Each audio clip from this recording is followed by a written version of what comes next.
It's an amazing, amazing thing that we are doing this tonight over the internet.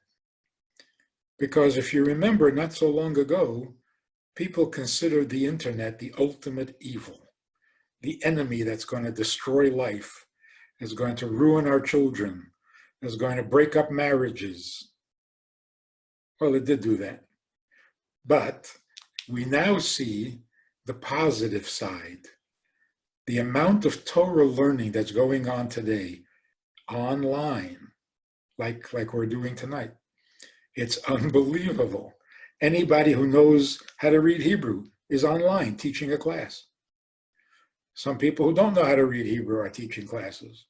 So it just shows how if you look a little deeper, you get past the ugliness and you find the godliness, which leads us directly into the story of Adam and Eve. Because on the surface, the story of Adam and Eve is a terrible story, full of questions. Very quickly, I'll give you the whole list.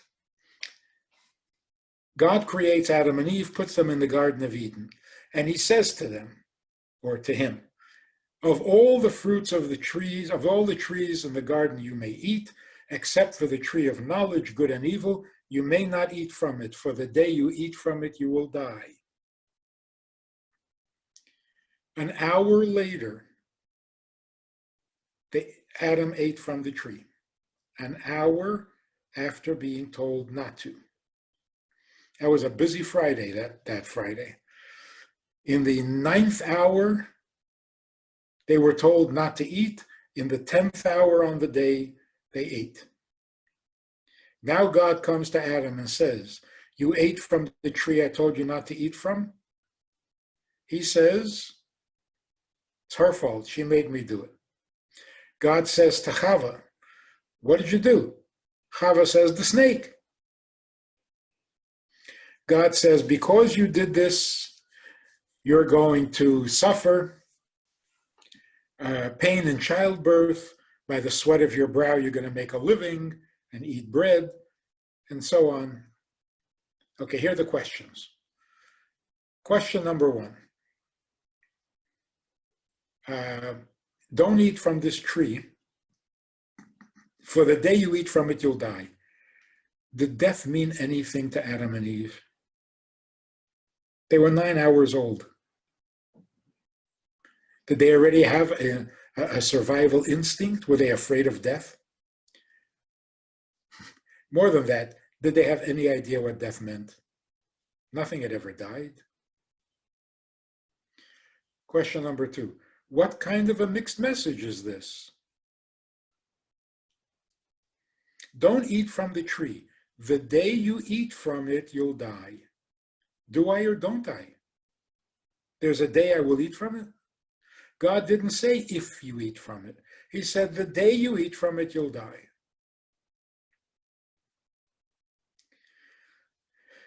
After they eat from it, which is absolutely shocking and surprising, how could Adam do that? If God spoke to you face to face, up close and personal, and told you not to do something, would you not at least wait till after the weekend? An hour later? This is not believable. Particularly since Adam did not have a Yetzer Hara. He didn't have an evil inclination until after he ate from the tree. So all the commentaries that say, see, that's what the Yetzer Hara does to you. Yeah, it would do that to me, but Adam didn't have a Yetzer Hara. And also, how can God be so ineffective? He made no impression. That Adam could ignore him an hour later? It's not like Adam could be confused as to who God was talking to. Imagine Adam saying, "You talking to me?" Yeah, you're the only one. So how is that even possible? But then God comes and says, you ate from the tree I told you not to eat from. He blames her. This is not believable. Corruption so quickly, so early, doesn't make sense. Then God says, because you did this, you're going to suffer. That's really not fair. You cannot add more punishment after the fact. There was no warning of suffering. The deal was you eat from it, you die. Now God says, oh, you're not just going to die. Before you die, until you die, you're going to suffer. Not right. And the main question is, why tell the story? What are you telling me? You're telling me that a person who had no Yetzer Hara, no bad friends, didn't grow up in a bad neighborhood, wasn't traumatized during toilet training by his mother, and was given one commandment. He lasted an hour. So I have a Yetzer Hara. I have bad friends. I grew up in a bad neighborhood. I was traumatized during toilet training. And I have 612 commandments. It's like, good luck. You haven't got a chance. It's a terrible story. And to start the Torah with that story? Why? Hide it someplace in the back. Okay, now look at what happens when we look with Hasidic eyes, with positive eyes. Same story, no details left out. Here's what happened. Adam and Eve are two souls in heaven, and they are told that they're going to go down to the lowest world to fix it. They're not thrilled at the idea, but if that's what God wants, that's what happens. So now they open their eyes, they're in the Garden of Eden, and God says, of all the trees you may eat, but the tree of knowledge you may not eat. So now imagine Adam and Eve are sitting there on a log, and they're having this conversation. They're a little bit confused because all the trees are kosher, they don't need fixing. There's one tree that's not kosher that needs to be fixed, and God says don't eat from it. So they were wondering, what happened to our job? Where is our mission? We're supposed to fix the world. Fix what? Adam particularly was puzzled. Chava said,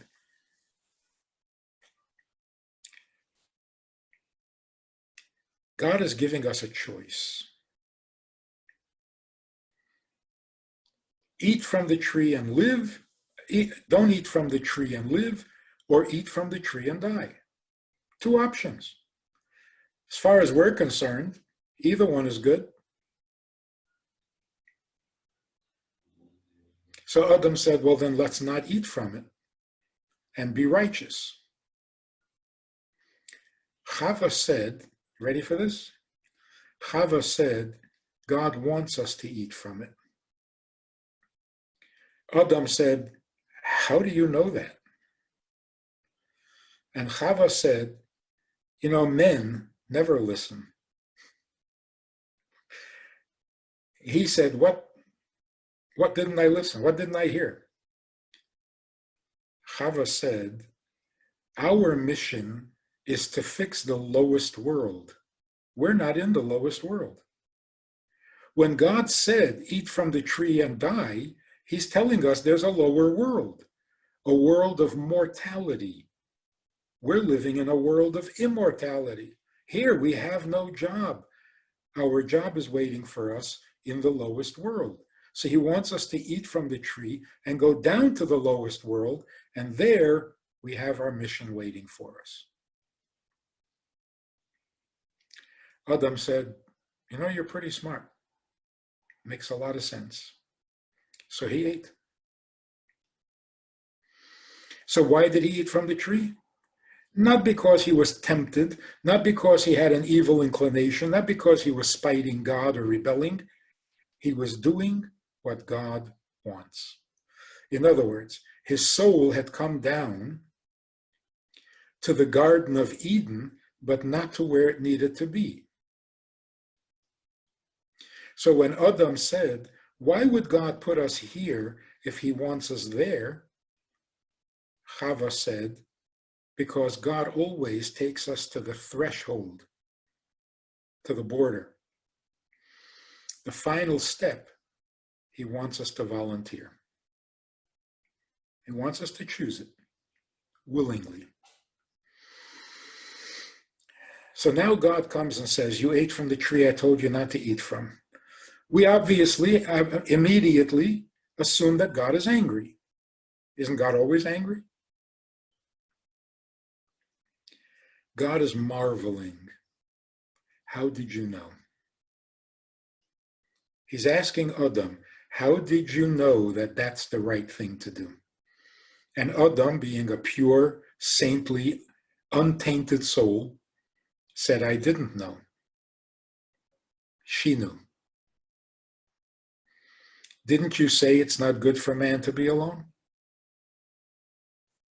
So now God asks Chava, how did you know? She says, the snake described what the world would be like if we ate from the tree, and it sounded like that's what we needed to be. God says, great. Now, let me tell you what it's like in that world that you volunteered to fix. There's pain. There's the sweat of your brow. It's not like the Garden of Eden, where you have everything prepared for you. It's a rough world. Thank you for volunteering to fix it. So now it's a completely different story. First of all, we can stop blaming Chava for everything bad. She's not the villain, she's the hero. Secondly, it's the perfect story to start the Torah with. You're going to start the Torah by saying, here are the mitzvahs through which you can fix the lowest world and elevate it to the highest level.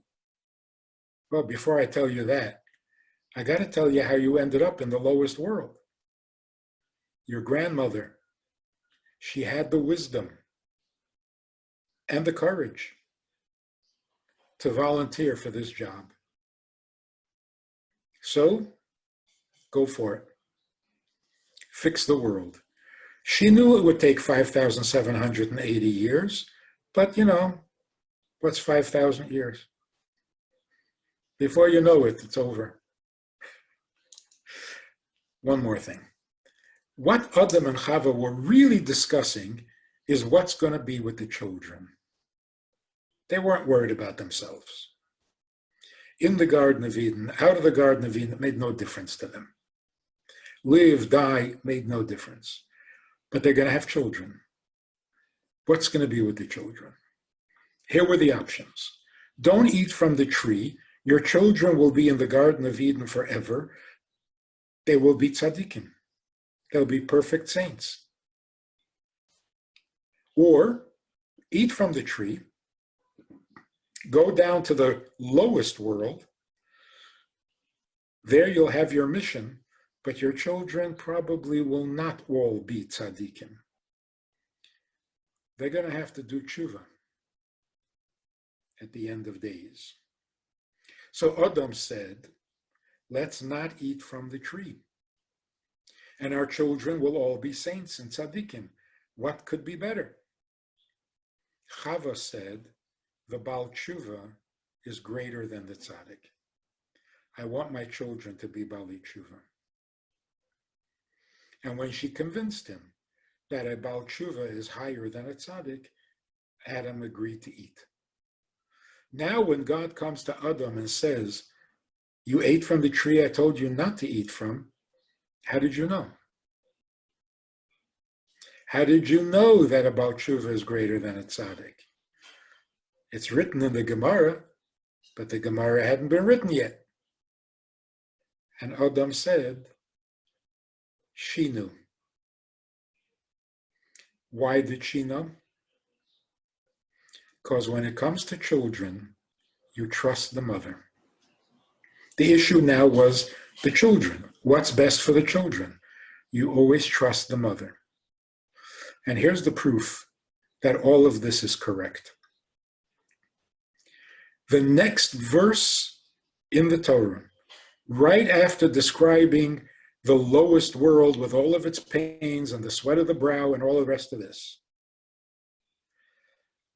Adam names his wife Chava because she is the mother of all life.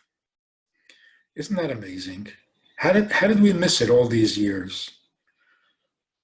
She just brought death into the world according to the traditional understanding. She is the mother of all death. He goes and names her life. So obviously, we're missing the main part of the story. What she did is she brought life to the world, not death. What does life mean? The ability to fulfill your purpose for which you exist. She's the mother of all life. Adam was proud of her. He was thrilled that she had guided him in the right direction. And here we are now, fulfilling Grandma Chava's vision. You see how a little Hasidus can change a very negative sounding story into the story of everything. It's what we're all about. So when you start the Torah, you sit down with your child and you say, the first thing you need to know is, Grandma was brilliant.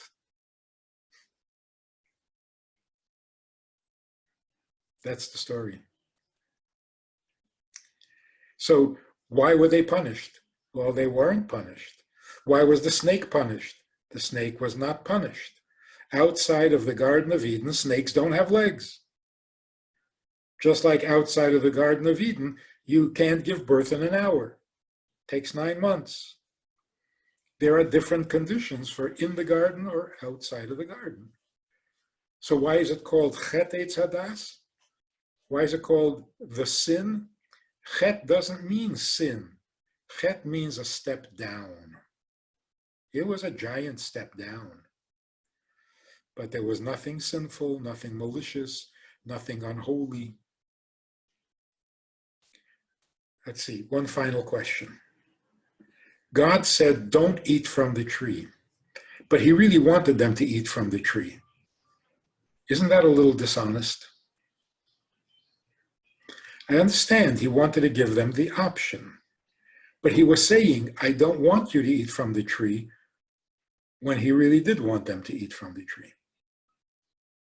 So even if it was a setup, it can't be a dishonest one. So when God said don't eat, he must have meant it. But then he really wanted them to eat. So what's going on? Both things are true. And this is also very important. God doesn't want us to eat from the tree. And he doesn't want us to die. And he doesn't want the soul to leave heaven and go down to earth. And he doesn't want to create a Yetzer Hara. And he doesn't want to create exile. And he doesn't want to create sin. He doesn't want. But for this relationship of ours to be complete, infinite, and forever, some things are necessary that are not very appealing. So God says, I don't want you to eat from the tree. But I hope you do, because it's got to happen. I don't want to send you away from heaven down to earth. Rather have you close, but it's got to happen. So God himself is doing things that he does not like in order for the purpose of creation to be fulfilled. And so God has the right to ask us to do things we're not comfortable with. But for the sake of the purpose, for the sake of elevating the world to higher than heaven, you got to do some things you don't like.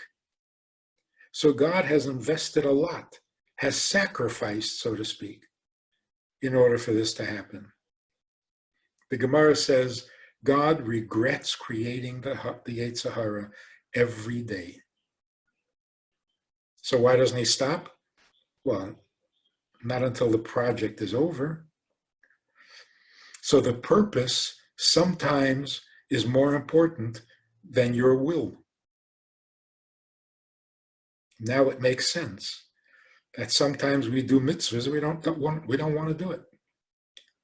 Something in us resists, goes against our will, but we do it anyway because in order to gain, in order to rise, in order to achieve something infinite, you got to get past will. Past will is purpose. And then the final question, can everybody do this? God says, don't do the sin, but we can figure out that maybe he really wants us to. No, we can't do that because we have a Yetzer Hara. Only somebody as innocent as Adam and Eve can trust their insight and know what God means and what God wants. We can't do that because we know what we want, and that comes first in our instincts.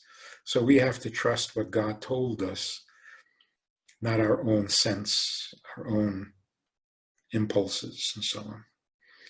Anyway, it's a pleasure sharing some Torah thoughts. It's a very good example for how things may appear negative, but they really are positive, very positive. So not only is there a silver lining to what we're going through, it's pure gold. The world is going to be a lot better than the world we are familiar with. So we're not going back to business as usual. We're going up to a much finer, much holier, much more mature world. We're growing up. So pitch in, make the world a little better in tiny little ways, because that's all that's needed now. Tiny little improvements to the world, that we make it perfect so that Mashiach can come and we can start a whole new positive, pure way of living without pain, without death, without sorrow, without regrets. The world as it's meant to be, as Chava envisioned it.